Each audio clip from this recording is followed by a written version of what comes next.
Welcome to a little Q&A session. First question, what is DracoKrak Chess? Well, it's a board game that I invented, and obviously it's based from chess. Why the name DracoKrak? The name is a combination of two powerful fantasy creatures, the dragon and the kraken. Plus, I kind of like the way it sounds, DracoKrak. To me it sounds like a verbal lightning or something like that. Do you need to know how to play chess to play this game? No, but it would certainly help. Next question. How is it different from chess? Well, as for the philosophical difference, chess is a highly competitive game, hence it's a sport, and to me it reminds me of like a very intense tennis match or something like that. You know, it's basically a fight, mental fight, I guess. And DracoKrak is about the experience. It's more like visiting a museum or like a geographic formation, you know. So I guess it's just that I'm more of an explorer type than I am the competitive type. So this kind of game appeals more to me. Why did you make this game? Well, as fun as chess was, I felt that there had to be something more to it. My imagination felt restricted, and I guess I just had to unleash it. Plus, when I'm elderly, I didn't want to play bridge or some other card game. I wanted to play something like this. Next question, how long did it take you to make this game? 15 plus years. I played different versions of chess from all over the world. I did tons of research on thousands of games, not limited to chess. So basically, after doing all that, I ended up with a core set of rules that I call the brick system. Is DracoKrak Chess, is it better than chess?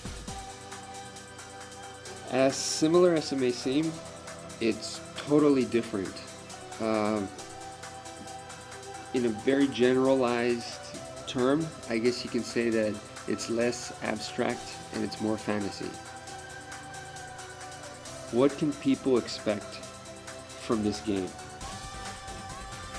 They can definitely expect that it's similar to chess, but it has a lot more fantasy elements put in. I guess that's just the simplest way to put it.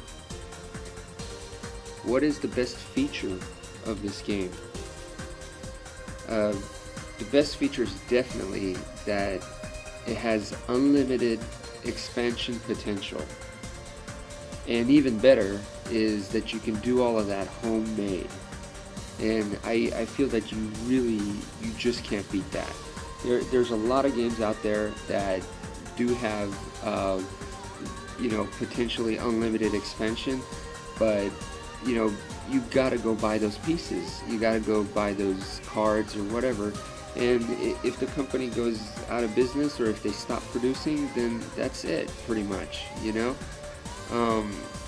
And here you don't have that problem. Why would you say this is a good game? Well, it's a good game because it's based off of chess, and chess is a timeless, it's a permanent top 10 best-selling game of all time.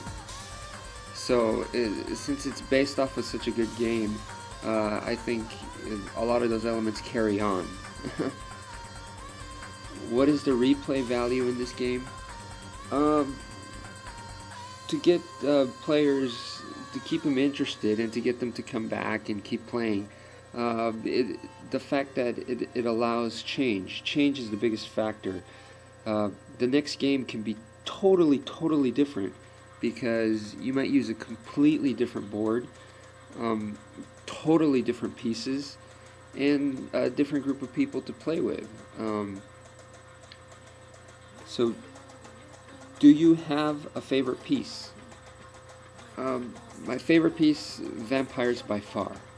I've always been a huge Dracula fan since as far back as I could remember. Actually, Love at First Bite was the first movie I had ever seen, and Young Frankenstein was actually the second movie. So vampires, very, very special piece for me. I had lots of trouble designing vampires for DracoKrak, because I'm so picky about it. And finally, I was able to make a piece that I was totally satisfied with. How has it been received so far? Well, everyone that has played it has either really enjoyed it or they were fascinated by the game itself, like what it had to offer.